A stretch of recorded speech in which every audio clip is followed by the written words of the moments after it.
I would like to initiate this pitch with background information and context to gain insight and perspective. 2 mothers and 2 children who are on the spectrum from different families. I have formally interviewed the mothers of the families to deduce the lived experiences, realism, struggles and concerns of one having a child with ASD and 2 the process of a diagnosis. Jonathan and Christine. Jonathan and Christine struggled to obtain a diagnosis, was excluded and isolated, waitlisted for the support unit within school grounds, didn't perceive comfort in attending playgroups, and only found comfort and community in My Time, a group which held the needs and resources through activities which gained understanding, perception, and relationships. Harley and Emma too found it hard to get a diagnosis, didn't feel heard from health professionals, had very limited access to support within this area, cost of private diagnosis was too high, waitlisted for public diagnosis, felt embarrassed going out due to the lack of understanding, struggled with behavioural issues, and Harley was shut down by health professionals due to her being female, as ASD is seen as being a male diagnosis. We observed the similarities between the both, one being the lack of knowledge given in the understanding of disability, such like ASD, and the struggle of obtaining a formal diagnosis. These years of waiting were the very crucial years. We as neurotypicals gain the resources we need for developing skills. However, these years of waiting for a diagnosis will have a major setback to any and all neurodiverse. So here's my vision. I want to co-design an organisation that allows individuals and families who are waiting for assessment and those on the spectrum to receive the resources they need to acquire development and reinforcement, while some being waitlisted or not financially equipped. This organisation will participate in events and enterprises alongside therapeutic resources for families. So how will this work? Family orientated. This project will be in condolence for siblings, parents and caregivers, alongside the community. Due to the deficiency of information within our community and families, this project will provide the necessary knowledge and information directed by partners such as a clinical nurse consultant specialising in autism who can perform information nights for all those in need of understanding ASD. Through Firefly, this project can support the caretakers and staff, such like the clinical nurse. Age groups broken down from the ages of 2 to 25. Not only will it hold skill-based activities, but will provide sibling and parent enterprises and fundraisers that can be found in the form of silent discos and other events. This pie chart scrutinises the depression rates of the following individuals. Overall, we examine that 74.7% of individuals who are neurodiverse are more likely to result with depression and other mental health conditions.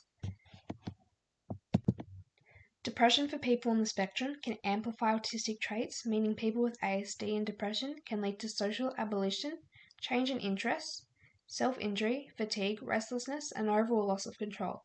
Now imagine if this was your child. It is found that the depression rate has grown from the 79% of neurodiverse feeling isolated. Autism stigma today reveals that parents and siblings of an autistic person struggle with social disapproval, and 40% of parents purposely isolate themselves from friends and family.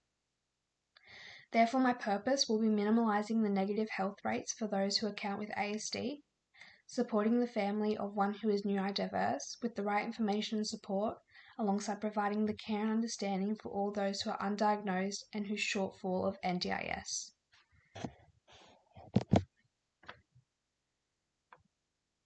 This survey was designed to communicate the struggles closer within our community.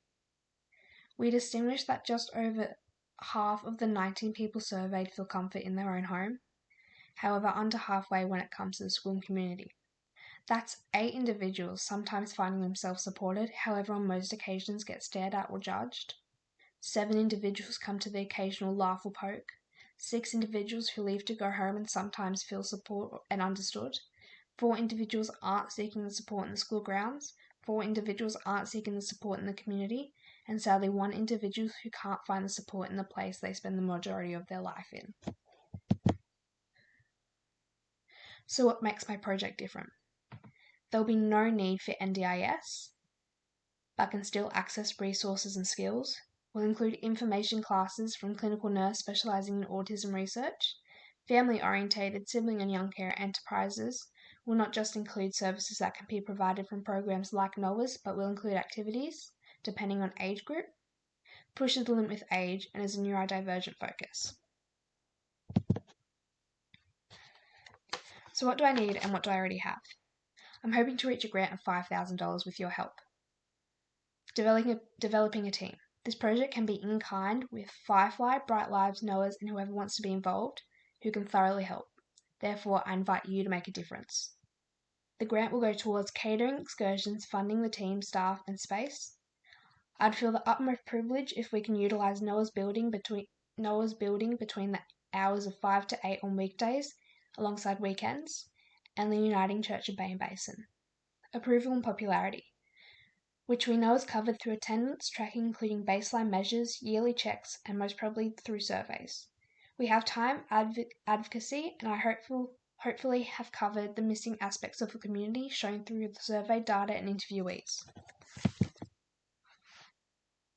So in summary, this is an organisation that will run events/fundraisers, skill-based programs. It will hold informative and therapeutic resources for all those who have ASD on the diagnosis journey, or as a part of a family who encounters someone on the spectrum. So there's many years of waiting to be diagnosed with ASD, and before being able to have access to NDIS or programs like NOAA's will be very much accounted for, as you'll be able to have the access to the same skills and development programs and more from professionals that will be correctly paid for their acknowledgement services, which with this support will hopefully minimise the rates of depression of neurodiverse and social isolation for families, all in which has been observed through surveys and interviewees.